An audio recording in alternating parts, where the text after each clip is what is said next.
안녕하세요. 저는 사람을 도구쯤으로 여기는 시댁과 남편을 버리고 새로운 삶을 살게 된 40대 초반의 평범한 여성이에요. 제가 결혼할 때만 해도 말이죠. 사람들이 모두 결혼 잘한다며 부러워했거든요. 그런데 어떤 집이든 까봐야 그 진가를 아는 법이더라고요. 다들 부러워하는 제 시댁이 사실은 그리 좋은 곳이 아니라는 걸 아무도 몰랐어요. 결혼 당사자인 저도 몰랐으니 말 다 한 거죠.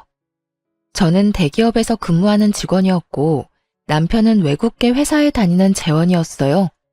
결혼은 가족끼리의 결합이라고 하잖아요. 사람들이 바라보는 저희 시부모의 모습은 평판이 좋고 인심이 좋은 사람들이었어요. 저도 당연히 그렇게 알고 있었죠. 그런데 결혼하고 나니 그렇게 사람 좋아 보이는 이들이 사람 괴롭히는 악마 같은 인간이라는 걸 알게 됐어요. 결혼을 했을 때부터 시모의 입버릇은 그거였어요. 아유, 걱정 마. 힘든 일은 서로 도와야지.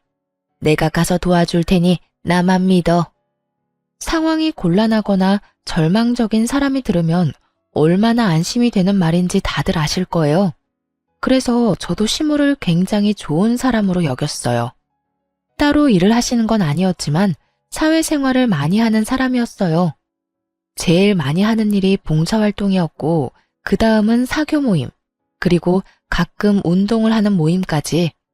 시모는 그렇게 사람들과 교류하는 것을 좋아했어요. 특히 사람을 많이 만나다 보면 서로 힘든 일이 있을 때마다 푸념도 하고 상담도 하고 그렇잖아요. 저희 시모는 그런 상담을 많이 들어주는 쪽이었어요. 그러면 시모는 버릇처럼 그 말을 하더라고요. 힘든 일은 서로 돕겠다. 내가 가서 도와주겠다. 이 말이요. 그리고 실제로도 주변 사람들에게 큰일이 생기거나 힘을 써야 할 일이 생기면 시모가 친구나 모임 사람들을 데리고 일을 도와주러 가기도 했어요. 결혼을 막 앞둔 며느리가 보기에 그런 시모가 얼마나 존경스러워 보였겠어요? 저도 그랬어요. 그래서 결혼을 할 때 사람들이 다들 그랬어요. 너 정말 시집 잘 가는 거야. 너희 시어머니가 얼마나 사람 좋은지, 봉사활동도 많이 하고 힘든 사람도 잘 돕고 말이지. 그런 분을 시어머니로 모실 수 있는 것도 너의 복이라면 복인 거야. 그래서 저도 복 받았다고 생각했어요. 결혼할 때까지만 해도요. 그런데 결혼 후 시모의 행동은 제가 생각하는 존경스러운 모습이 전혀 아니었어요. 제가 결혼을 하고 난 뒤에는 저를 노동력의 일환으로 생각하는 것 같았어요. 예, 이번 주 주말에 시간 되지? 이번에 고모네 잔치하는데 일할 사람이 없대. 네가 와서 좀 도와주면 좋겠어. 처음에는 이런 부탁이었어요. 시댁 행사다 보니 안 가는 것도 그렇고 가서 거들어드리는 것도 제가 해야 하는 일이라고 생각했어요. 그렇게 가족이 되는 거라고 믿었죠. 그런데 몇 번 가족 행사에 불려간 뒤로는 가족이 아닌 사람들의 행사에도 저를 불러내더군요. 오지랖이 넓은 건지 뭔지는 모르겠지만 사람들이 말하는 모든 일에 자기가 일하겠다며 나서는 걸 보면서 이제 그만 좀 하라고 소리라도 지르고 싶은 마음이었어요. 좋은 일 하는데 왜냐고요? 시모는 저를 불러서 일을 시켜놓고는 자기는 하하호호 사람들과 웃고 떠들며 즐기기만 했거든요. 게다가 그런 힘든 일을 하고 나서도 저한테 잘했다던가 고생했다는 말은 한마디도 한 적 없었어요. 어떤 때는 식사도 안 주고 부려먹는 일도 많았죠. 그래서 점점 시모의 부름에 거절하는 일이 많아졌어요. 다른 일정이 있어서 못 간다거나 갑작스레 일이 생겼다는 핑계를 댔죠.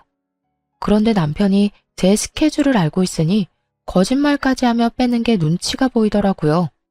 그날도 그렇게 핑계를 대기 어려운 날이었어요. 시모가 전화가 왔더군요. 예, 너 이번 주말에 일 없다고 했지?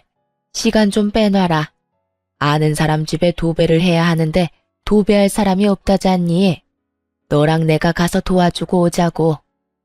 음식을 하거나 청소를 하는 게 아닌 너무도 전문적인 일에 저를 부르기에 저도 조심스레 한마디 했죠. 어머님, 도배는 저희가 가면 안 되는 거 아닐까요? 전문적인 기술이 필요한 일인데 저희가 갔다가 문제라도 생기면. 도배가 무슨 전문직이야? 그냥 붙이면 되는 일이지. 요즘에는 혼자서도 할 수 있도록 잘 나와. 그러니까 빠지지 말고 나와. 알았지? 그런데 그 도배한다는 집은 어느 분이에요? 아, 우리 사돈댁이야. 이번에 이사하면서 인테리어 비용이 너무 많이 나와서 걱정이라지 뭐니. 그래서 내가 가서 도배 정도는 도와준다고 했지. 그거는 붙이기만 하면 되는 거니까. 시모의 사돈댁에 저희 집과 시동생은 해당되지 않을 테고 신우의 시댁에서 부탁한 것 같았어요. 아니, 부탁이라는 말은 맞지 않았죠. 분명히 거기서는 가볍게 이야기했는데 또 시모가 오지랖 부려서 자기가 가겠다고 했을 거예요. 저는 이건 좀 아니라는 생각이 들었어요. 만약 신우의 집이었다면 뭐 우리 시댁 식구니까 나서줄 수도 있겠죠. 망쳐도 신우한테 잘 말하면 신우가 이해라도 해줄 테니까요. 그런데 신우의 시댁이라니 저한테 이보다 더 먼 관계는 있을 수 없었어요. 솔직하게 생판남이잖아요.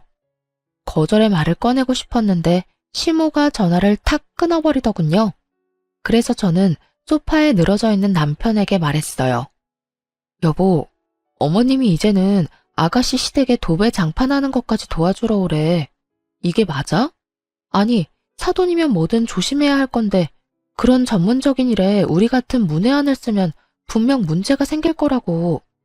그리고 내가 현장직도 아니고 사무직인 사람인데 그런 몸쓰는 일에 데려가서 일이 제대로 굴러갈지도 모르겠고. 그리고 무엇보다 가기 싫어. 당신이 어머님한테 좀 이야기해봐. 벌써 이게 몇 번째야? 주말마다 제대로 못 쉰 지 오래됐다고. 마음을 좀 곱게 써. 우리 엄마가 나쁜 일 같이 하지? 좋은 일이잖아. 누나도 도와주고 서로 돕는 거지. 그리고 뭐든 정성이 중요한 법이야. 가서 거들어줬다는 것만으로도 다들 좋아하실 거야. 마음을 곱게 쓰고 나쁘게 쓰고 할 문제가 아니지. 도대체 몇 번째야? 나는 하기 싫어. 그리고 우리가 그렇게 한다고 누가 알아주기는 해? 다들 어머님 칭찬만 하고 우리는 그냥 일용직 노동자 취급이잖아. 그리고 좋은 일이라기보다는 점점 친한 분들 일 도와주는 것 뿐이잖아. 보람도 없고 그냥 힘들기만 하다고. 제 말에 남편이 저를 한심스럽게 쳐다보더니 짜증을 확 내더군요. 그래서 가기 싫다는 거야? 어떻게 며느리가 돼서 그 정도도 못 해드려? 당신 그것밖에 안 되는 사람이었어? 그것밖에 안 되는 사람이 뭔데? 남 일 도와주다가 내일 못하게 생겼는데 그게 왜 내가 욕먹을 짓이야? 그리고 세상의 며느리들은 전부 시모가 받아온 일에 다 차출되어 나가야 하니? 며느리가 노동력으로 인정되던 건 옛날 일이야. 내가 돈을 못 벌어? 집안일을 못해? 애를 못 낳았어? 남들 하는 만큼 하고 더 하고 있는데 너는 이런 나한테 또 일 시키고 싶어? 아, 말이 통하지를 않네. 그럼 일이라고 생각하지 말고 가족끼리 교류라고 생각해. 그러면 일하기 더 쉽겠지. 남편놈 말에 화가 확 나더라고요. 이게 자기 일 아니라고 아주 아무 말이나 짓거리더라니까요. 그렇게 도배일을 하러 가서 결국 고생이라는 고생은 다 하고 왔어요. 그 다음 날은 팔을 못 움직일 정도로 근육통이 왔고 몸살에 걸릴 정도였거든요. 게다가 전문가가 아무리 알려줘도 기술이 없으니 얼마나 허술하게 붙였겠어요. 그게 제 눈에도 보이더라고요. 도와주면서도 저는 걱정부터 됐는데 정작 시모는 태연자약하게 사돈 어른과 대화 나누고 있더군요. 그래서 열심히 하지 않았어요.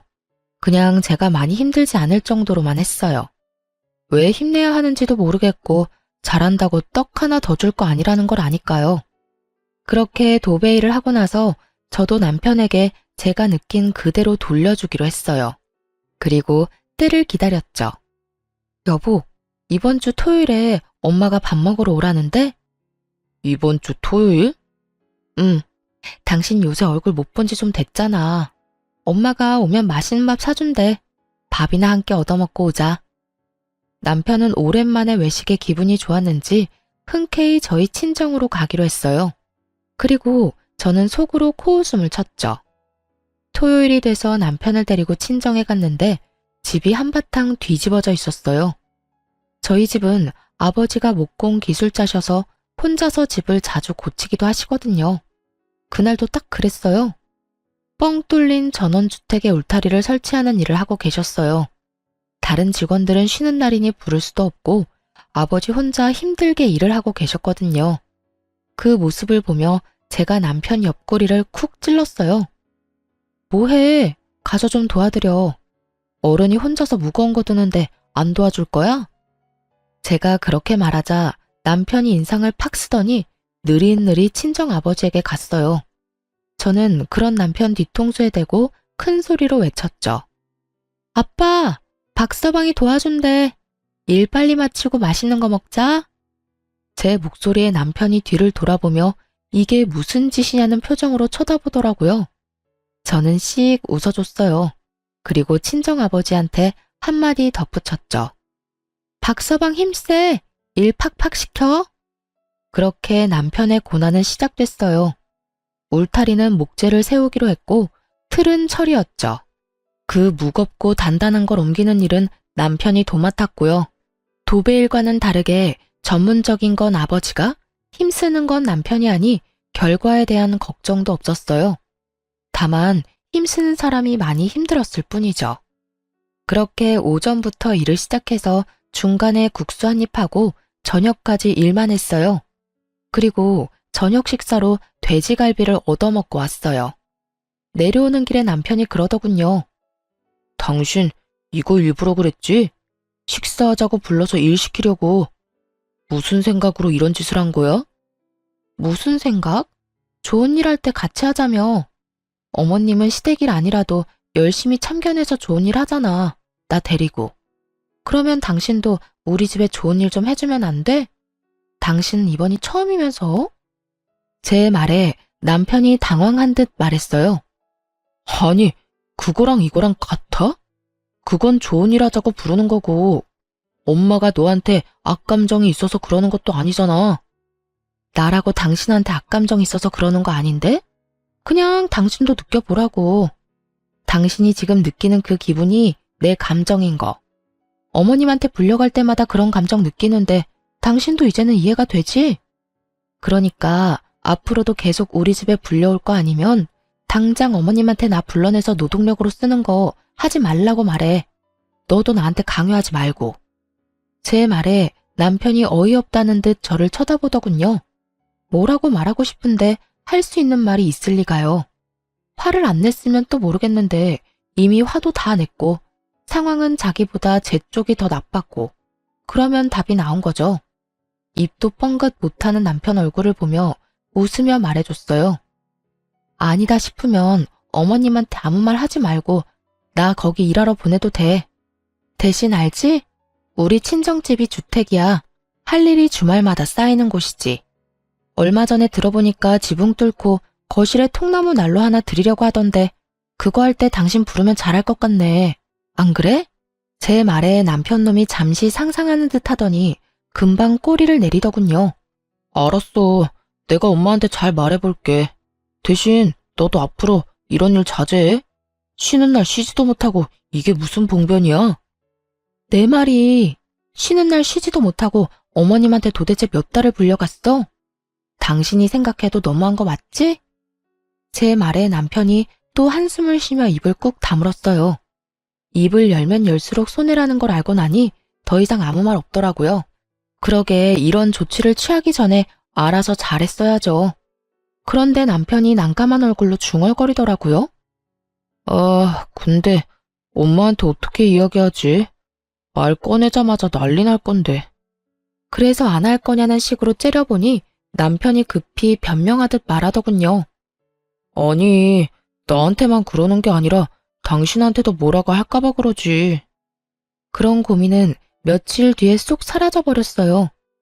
남편이 좀 더 쉽게 이야기할 수 있는 상황이 만들어졌거든요. 시댁 모임 자리에서 신우가 씩씩거리며 들어와서는 시모에게 한바탕 퍼부은 거예요. 엄마, 앞으로 우리 집안일에 뭐 해주겠다고 나서지 마. 내가 엄마 때문에 얼마나 쓴소리 들었는지 알기나 해? 게다가 돈도 2배로 들고. 응? 그게 무슨 소리야? 무슨 쓴소리를 들어? 엄마가 도배 도와줬잖아. 그때 하고 나서 그 방만 도배가 다 울고 풀자국도 보이고 몰딩에 흠집까지 나서 시어머니가 나한테 괜히 사돈댁에 맡겨서 말도 못하고 이게 무슨 일이냐고 하셨어. 아니, 전문가가 하라는 대로 했으면 다 잘 된다며. 그거 그냥 가서 붙이면 그만이라며? 돈 아끼려다가 이게 뭐야? 시모가 저를 돌아보면서 묻더군요. 너 하라는 대로 안 했니? 왜 저런 소리가 나와? 저야말로 황당했어요. 그걸 왜 저한테 묻는지. 어머님, 제가 미리 말씀드렸잖아요. 기술자도 아닌데 잘못하면 욕 얻어먹는다고요. 전문 인력도 아니니 문제 생기는 것도 당연하고요. 게다가 도배장판은 이삿짐 들어와 버리면 고치기도 쉽지 않아서 하자가 생기면 제일 번거롭기도 하고요. 상식적인 거죠. 너 일하기 싫어서 일부러 그런 거야? 그런 거면 미리 말해. 엄마, 그만해요. 와이프 사무직이야. 손재주가 그렇게 좋은 사람도 아니고. 그런 사람 불러다가 일 시키는 것도 상식적으로 생각하면 좀 아니지. 그리고 이 사람 생각도 좀 해요. 추궁할 게 아니라. 일해주고 욕 얻어먹는 것만큼 기분 나쁜 일이 어딨어요? 그것도 원해서 한 일도 아니고 시켜서 한 일인데. 뭐? 며느라가, 너도 그렇게 생각하니? 너도 원해서 한 일이 아니라서 열받아? 기분 나빠? 그래서 다 망쳐놨어? 어머님, 일부러 망치려고 한 게 아니라 열심히 했는데도 망한 거예요. 그리고 남한테 인심을 쓰시고 싶으시면 제대로 인심을 쓰셔야죠. 저 같은 초짜 데리고 다니면서 인심 쓰니까 결국 이렇게 문제가 생기는 거잖아요.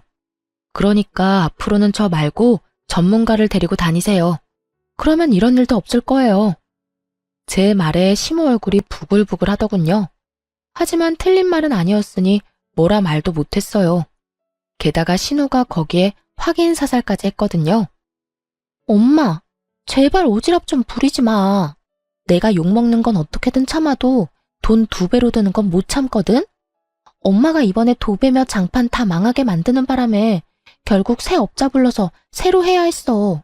짐도 다 옮겨야 했고. 제발 상식적으로 생각하고 행동해. 그렇게 딸과 아들에게 한 소리 듣고서야 시모는 더 이상 저를 불러내지 않았어요.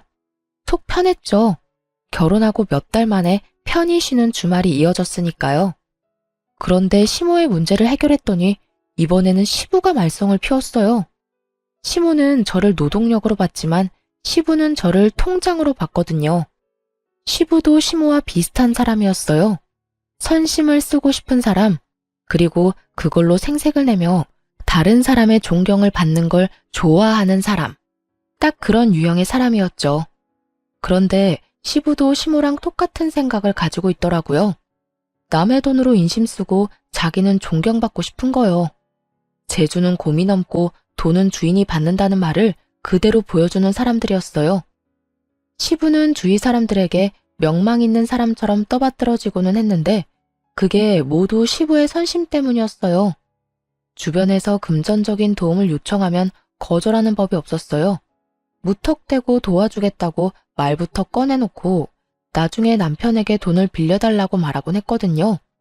남편도 모아놓은 돈이 없으니 매번 저한테 부탁을 하기 일쑤였고 저는 그런 남편에게 꼭 갚아야 한다고 말하고 빌려줬어요. 그래서 저는 솔직한 말로 강 건너 불구경 중이었죠. 돈을 빌려간 건 남편이라고 속 편히 생각했거든요. 그런데 시동생의 결혼을 앞두고 결혼할 여자와 함께 집에 왔을 때 일이 터졌어요. 아버지, 저희 신혼집 보고 있는데 돈이 좀 모자라요. 아버지가 좀 도와주시면 안 될까요? 그래? 얼마 정도 모자라냐? 5천만 원 정도 모자라요. 그래, 알았다.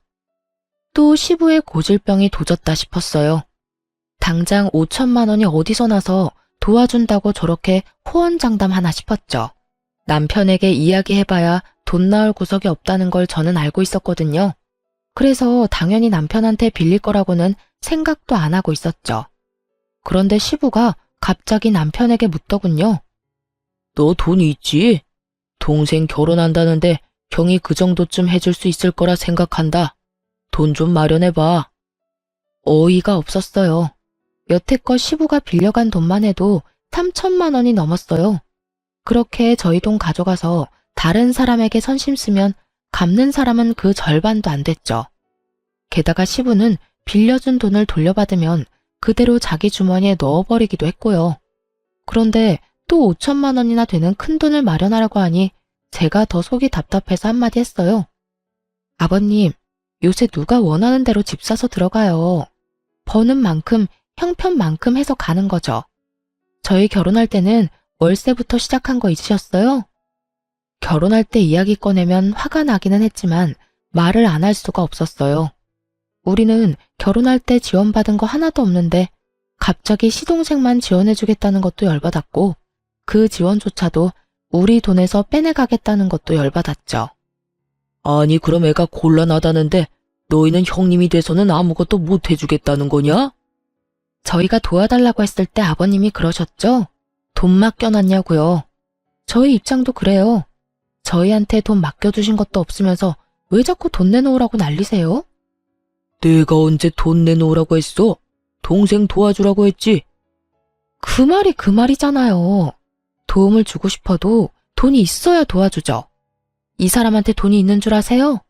여태 아버님이 빌려가신 돈도 못 받아서 저희도 허덕이고 있어요. 그런 저희한테 또 돈 마련해서 도련님 도와주라는 건 너무하잖아요. 제 목소리가 커지니 순간 집안이 조용해졌어요. 솔직히 저도 이렇게까지 하고 싶은 마음은 없었지만 필사적이었어요. 지금 이야기하지 않으면 말을 꺼낼 타이밍을 못 찾을 것 같았거든요. 시부가 심기가 불편한 얼굴로 저를 노려보더군요. 그때 갑자기 남편이 나섰어요. 아버지, 돈 마련할게요. 그러니까 그만하세요. 당신도 그만해. 가족들 보는 데서 이러면 당신만 곤란해져. 저야말로 황당했어요. 당신 미쳤어? 당신이 무슨 돈이 있어서 그런 말을 해? 여태껏 당신이 낸 돈도 어마어마해. 거기에 5천만 원이나 되는 목돈도 또 추가할 거야? 그러면 우리는 언제 전세 탈출해? 나중에 집에 가서 이야기해. 남편은 저를 달래서 시댁에서 나왔어요. 시부모들이 저를 날카롭게 째려봤지만 저도 같이 째려봐줬어요. 집에 돌아와서 제가 남편을 추궁했어요. 당신 도대체 무슨 생각으로 돈 마련하겠다고 한 거야? 당신이 돈이 어디 있어서 여태껏 아버님한테 다 뜯긴 거 아니었어? 저는 남편이 저 몰래 모아놓은 돈이라도 있나 하는 생각을 했어요. 그게 아니면 저렇게 돈 마련해주겠다는 말이 나올 리 없잖아요. 그렇다고 동생네 집을 마련해주려고 우리가 대출을 받을 것도 아니고. 그런데 남편의 생각은 제 상상을 초월하더군요. 당신 얼마 전에 받은 유산 있잖아. 그거 6천만 원 정도 되지 않나? 그걸로 쓰면 되지. 너무 그렇게 열내지 마. 그 이야기에 가라앉았던 화가 순식간에 폭발하고 저도 모르게 쌍욕을 입에 담고 있더군요. 미쳤어? 정신 나갔니? 돌았냐고. 우리 아버지 돌아가시고 받은 유산을 네 동생 집 사는데 보태라고? 왜 이렇게 흥분해? 그럼 그 돈 뒀다 뭐 할 건데? 이참에 동생 좀 도와주면 뭐가 덧나? 와, 너무 어이가 없으니까 말도 안 나오네. 뒀다 뭐 하냐고? 근데 그거 내 돈이잖아. 내 허락은 맞고 약속을 하던지 말던지 해야 할 거 아니야. 어차피 당신 줄 거잖아. 아버지가 해달라는데 그럼 무시할 거야? 그래, 무시할 거야. 내가 그 돈을 왜 줘? 네 돈이야? 나는 절대 못 주니까 이번 일 네가 알아서 처리해. 그리고 내가 당신한테 빌려준 돈들, 그 돈도 다 받아와. 이성적으로 생각해. 지금 당장 그 돈을 어떻게 가져와? 상식적으로 말이 안 되잖아. 그럼 장인어른 죽고 나서 받은 유산으로 시동생 집 사는데 보탠다는 건 상식적으로 말이 되는 이야기야? 생각할수록 열받네. 우리 그냥 이혼할까? 내가 아무리 생각해도 이해가 안 가서 그래. 너는 화가 안 나? 네 돈으로 선심 쓰고 아무도 알아주지도 못하는데 화도 안 나? 그렇게 생각하지 마. 아버지 체면 생각해서 해주는 거잖아. 그리고 내가 해드리고 싶어서 해드리는 건데 그게 뭐가 나빠? 호구도 이런 호구가 없더라고요. 솔직히 이번 건은 선을 넘었다고 생각했고 저도 양보할 생각은 요만큼도 없었어요. 우리 이혼하자. 당신 생각에 내가 따라가지를 못하겠어. 너랑 같이 살면 순식간에 빈털털이 될 것 같으니까 우리 이제 그만하자. 제 이혼 요구에 남편은 아무렇지 않다는 듯 자리에서 일어나며 이야기하더라고요. 당신 지금 너무 흥분했어. 일단 진정하고 다음에 이야기해. 이혼은 무슨 이혼이야, 이런 일로. 명백히 회피하는 반응이었어요. 이혼 안 하고 싶으면 아버님한테 가서 말하고 오라고. 그러나 남편은 아무 말 없이 자리를 떴어요. 제가 그 돈 안 준다고 선언했으니 시부에게 당연히 안 될 것 같다고 말한 줄 알았어요. 그런데 시부가 저만 시댁에 오라고 하더군요. 분명 돈을 못 준다는 남편이 말을 했기 때문에 시부가 저만 부른 거라고 생각했어요. 마음 단단히 먹고 갔는데 시부가 뜬금없는 말을 하더군요. 왜 다들 이렇게 연락이 없어? 막내 집 계약했는데 돈은 어떻게 됐냐? 잔금 치르는 날짜 알려줄 테니 그 전에 돈 붙이거라. 아버님, 그이가 돈 안 된다고 말 안 했어요? 무슨 소리야? 연락이 없어서 당연히 될 거라고 생각하고 있었는데. 설마 이대로 돈 안 줄 참이냐? 그럼 막내 신혼집은 어떻게 할 거야? 이미 계약까지 했는데. 그거야말로 제가 알 바가 아니죠? 계약을 하든 뭘 하든 저는 이미 안 된다고 이야기했으니 남은 건 남편이랑 이야기하세요. 그리고 이렇게 됐으니 먼저 말씀드릴게요. 제가 분명 남편한테 그 돈 못 준다고 아버님한테 바로 이야기하라고 했거든요. 이야기 안 하면 이혼하자고까지 말했어요. 그런데 말을 안 했네요. 저희 이혼하면 아버님이 여태까지 남편한테 받아간 돈 다 돌려주셔야 돼요. 아버님이 가져다가 다른 사람들 도와주겠답시고 펑펑 뿌린 돈들 전부 다 제 돈이거든요.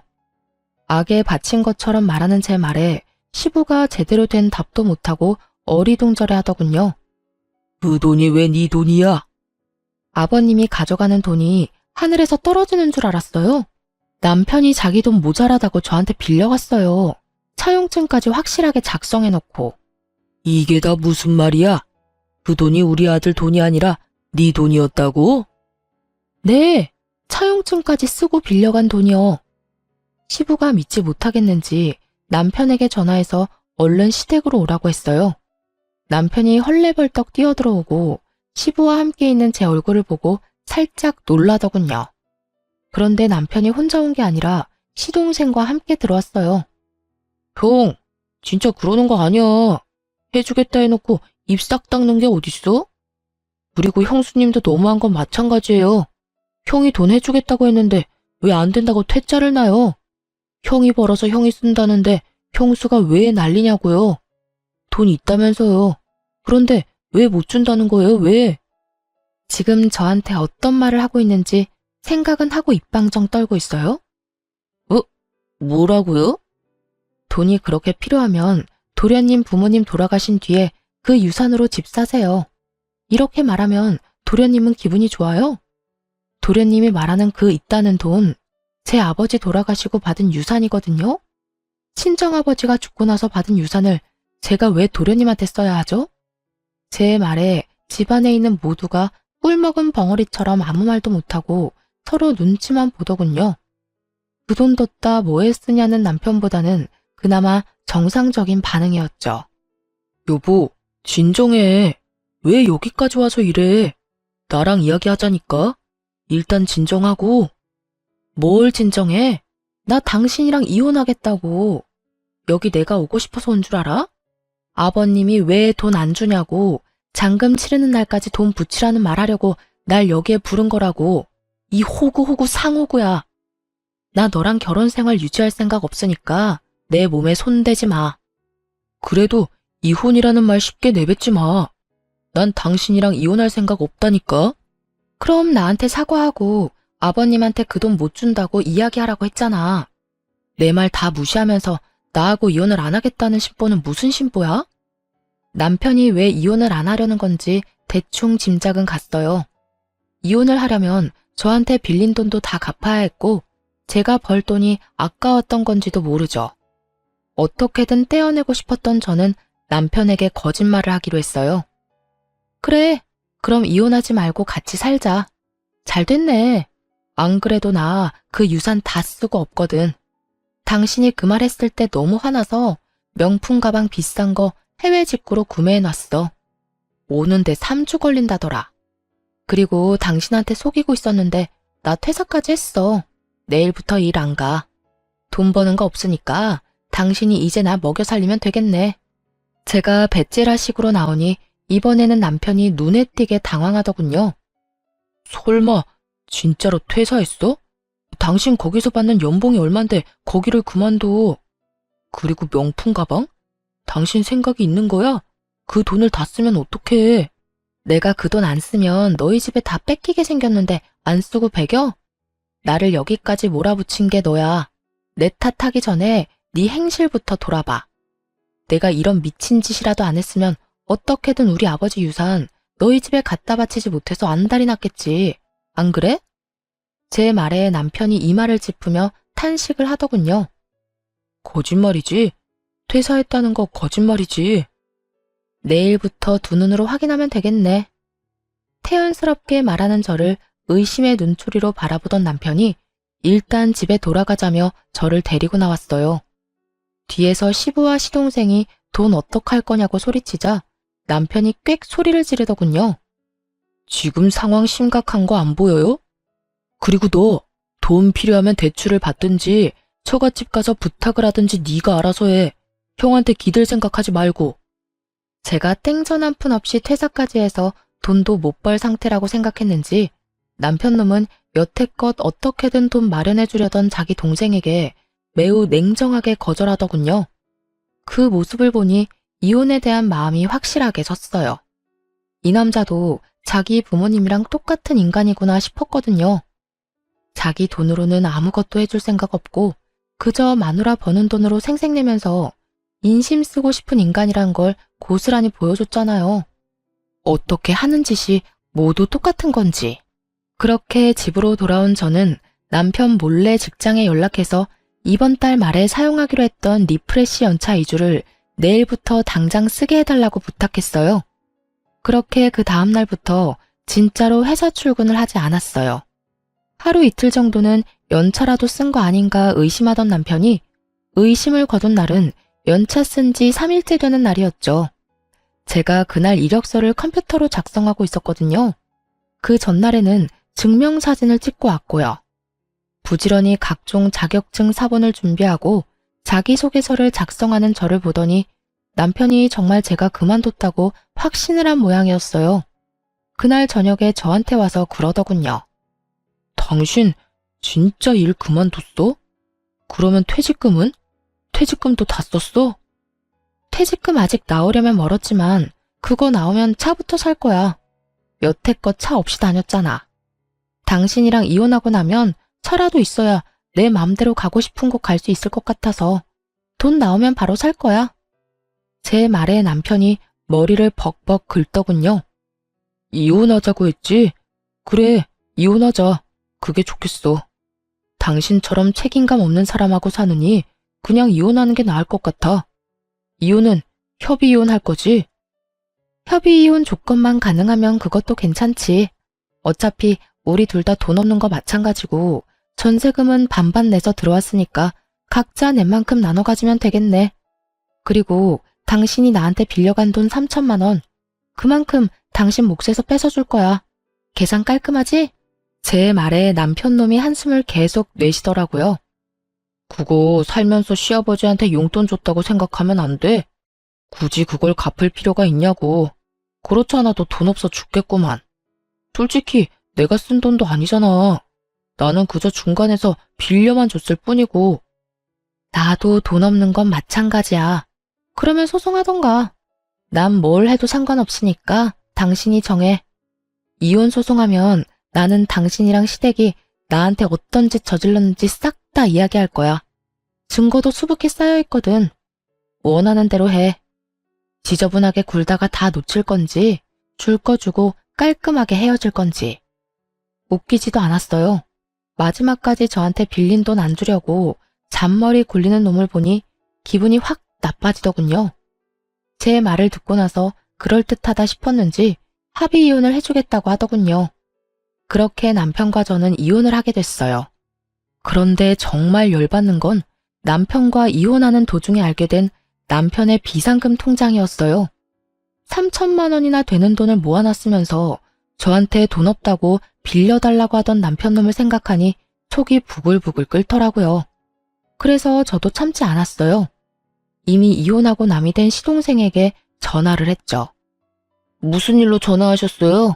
볼일 다 보신 거 아닌가? 삐딱하게 말하는 시동생에게 제가 말했죠. 형이 집 먼저 다 빼갔는데 통장이 하나 있더라고요. 안 쓰는 통장인가 싶었는데 통장 정리해보니 그 안에 3천만 원이나 들어가 있던데요.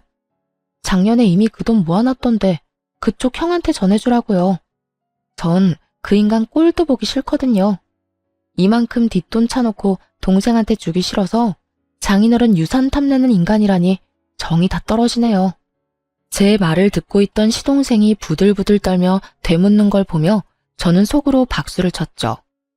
형 통장에 돈이 그만큼 들어있었어요? 형 진짜 너무하네. 돈이 그만큼 있으면서 없다고 그 난리를 쳐? 우와, 알겠어요. 통장 들고 저희 본가로 오세요. 그렇게 제가 통장을 들고 그 집을 찾아갔죠. 갔더니 이미 시부, 남편, 시동생 셋이 모여 앉아있더군요. 제가 통장을 꺼내 시동생에게 넘기자 전 남편이 눈에 띄게 당황하며 소리쳤어요. 야, 그걸 네가 왜 가져가? 그거 내 거잖아. 그러니까 형 돈이 이렇게나 있으면서 없다고 나한테 우는 소리 했더라? 이게 말이나 돼? 형수 돈으로 나한테 선심 쓰는 건 괜찮고 형 돈으로 나한테 잘해줄 생각은 없었어? 우와, 진짜 뻔뻔하다. 네가 뻔뻔하다고 할 자격은 있어? 네 힘으로 신혼집 마련 못해서 가족들한테 손 벌리는 주제에 뭐 잘났다고 네가 날 욕해? 그리고 내가 마누라 돈 쓰는데 왜 네가 난리야? 마누라한테 빌린 돈 벌써 다 갚았어. 전 남편 말에 시동생이 참지 못하고 서로 멱살을 잡고는 드자비질을 하더군요. 그걸 바라보던 시부가 말리면서 시동생 편을 들자 전 남편이 씩씩거리며 소리쳤어요. 아버지, 동생 편들 생각 말고 저한테 빌린 돈이나 갚으세요. 제가 넣은 전세금 그 돈으로 다 뜯겼거든요. 재수가 없으려니까. 아버지는 뭘 좀 알고 행동하시라고요. 여태까지 돈 펑펑 쓰면서 살았던 게 누구 덕분인데 내가 아니었으면 아버지가 동네에서 그렇게 좋은 사람으로 소문이나 날 수 있었겠냐고요. 시부가 썼던 돈이 자기 돈이라고 생각하는 전 남편을 보니 참으로 웃기지도 않았어요. 저번에 제가 시부가 빌려간 돈 내놓으라고 말할 땐 그것도 이해 못하냐고 어련히 때 되면 주겠지라며 빈정거리기만 하던 전 남편은 자기 돈 뜯기게 생겼으니 아주 빚쟁이처럼 깐깐하게 굴더군요. 그렇게 형제 둘이서 인정사정 없이 싸우더군요. 말려도 소용이 없었어요. 둘 다 뻔뻔하기로는 둘째가라면 서러울 인간들이어서 그런지 그 집구석 내력이 그래서인지는 모르겠지만 뚫린 입이라고 얼마나 말은 잘하던지. 전 남편은 시동생에게 돈 맡겨놨냐며 소리 지르고 시동생은 전 남편에게 한 입으로 두말하는 남자놈이 어딨냐고 화내고 둘이서 지지고 볶고 난리도 아니었죠. 저는 그 두 사람 싸우는 장면을 너무 즐거운 마음으로 구경했어요. 이제 더 이상 저랑 연관도 없는 인간들인데다가 저는 이미 법적인 관계며 돈관계며 싹 다 청산했으니까요. 받을 돈도 줘야 할 돈도 없는 깨끗한 사이였거든요. 가족들끼리 서로 싸우도록 만들어 놓고 저는 편하게 싱글맘 생활을 시작했어요. 혼자서 애를 키우는 건 힘들었지만 그래도 친정 부모님 덕에 버틸 수 있었어요. 그래서 이혼 후 새로운 집도 친정과 가까운 곳으로 옮겼어요. 그렇게 몇 달 동안 싱글 라이프를 만끽하며 지내던 제게 전 시부모의 이야기가 들려온 건 아주 우연한 만남 때문이었어요. 시모의 봉사활동 모임에서 자진 탈퇴한 분과 저희 할머니의 상담차 갔던 사회복지센터에서 만나게 됐거든요.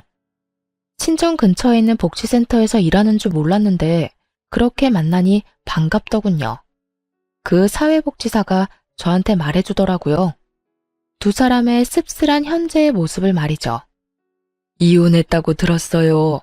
그런데 내가 이런 말 하는 거 좀 선 넘는 것처럼 들릴지는 모르겠지만 진짜 이혼 잘했어요. 그 사람들 마지막에는 정말 최악이었거든요. 무슨 일 있었던 모양이네요. 저는 이혼하고 나서 별 신경을 안 써서 소문 같은 것도 못 들었거든요. 정말요? 그 집 한동안 정말 조용했거든요.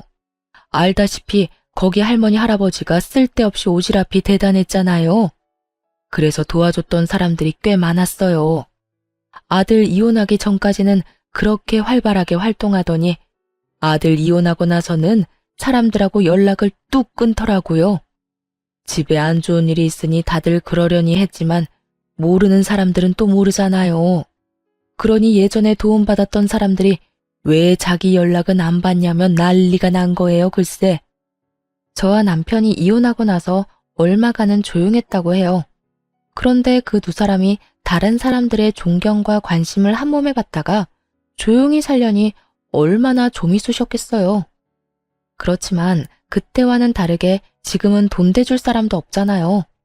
그래서 조용히 있었던 모양인데 주변에서 연락이 그렇게 왔다고 하더라고요. 예전에 시모와 시부가 오지랖으로 도와줬던 사람들에게서요. 그들이 고맙다는 인사를 하러 연락한 게 아니었다고 하더라고요. 또 다른 도움의 손길을 찾아서 시부모에게 연락을 한 거였죠. 전화를 받으면 도와달라고 난리고 그걸 거절하면 왜 자기 부탁은 거절하냐며 난리고 여하간 한동안 시끌했어요. 근데 그 집 사정도 들어보니 딱하던데요. 여태 도와준 것도 다 돈 빌려서 도와준 거였다고 하던데 요새 세상에 그렇게 남 돕는 일이 쉽지 않잖아요.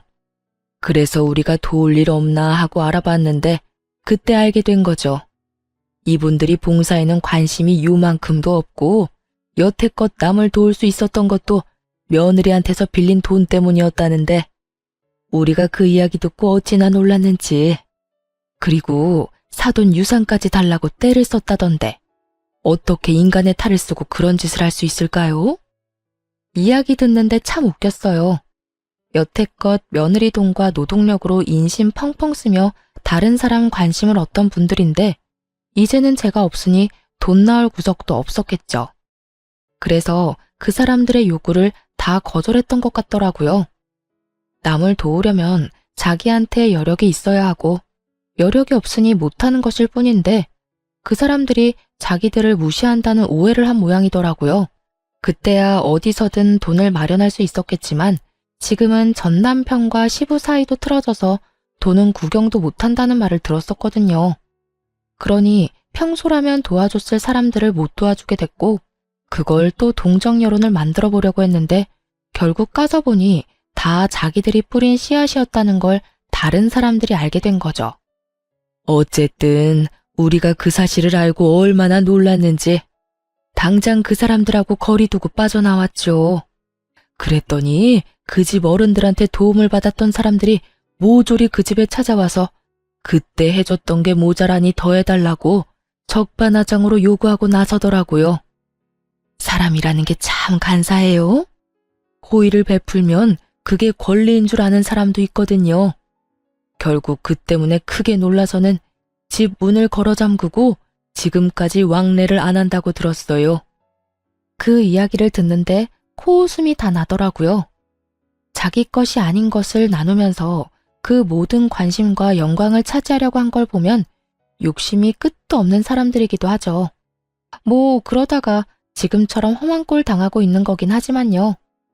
이야기를 들으며 속으로 몇 번이나 그때 이혼한 게 천만다행이라며 가슴을 쓸어내렸어요. 만약 제가 더 어리숙한 사람이었다면 지금도 영문도 모른 채 시부와 시모에게 노동력과 돈을 착취당하고 있었을 테니까요. 그 지옥에서 잘 빠져나온 저는 여전히 다니던 대기업에서 일하며 아이를 열심히 키우고 있어요. 전 남편이 일 그만둔 거 거짓말이었냐며 성질을 냈지만 지금에 와서 그놈이 할 수 있는 게 뭐가 있겠어요. 이제 와서 후회하며 성질 내봤자 바뀌는 건 아무것도 없어요. 그걸 그놈도 알고 있으니 성질만 내고 말더라고요. 싸움에 진 개가 성질만 내며 돌아가는 꼴을 보니 기분은 나쁘지 않더군요. 여러분, 남들이 부러워하는 삶이라는 게 좋은 것만은 아니에요. 그 이면에는 우리가 생각지 못하는 더러운 면들이 더 많을지도 몰라요. 그러니 결혼은 신중하게 하세요. 너무 잘난 것도 아니고 너무 못난 것도 아닌 어중간한 사람이더라도 평범하기만 하다면야 속 썩이고 살 일 없을 테니까요. 이상 저의 속 터지는 대화 한 장의 연속이었던 결혼 생활에 대해 지금까지 들어주셔서 너무 감사해요. 저는 즐겁게 읽어주셨으면 그걸로 좋아요. 당시에는 고통이었지만 지금은 저에게도 쌤통인 일이거든요. 그럼 오늘도 즐거운 하루 보내세요.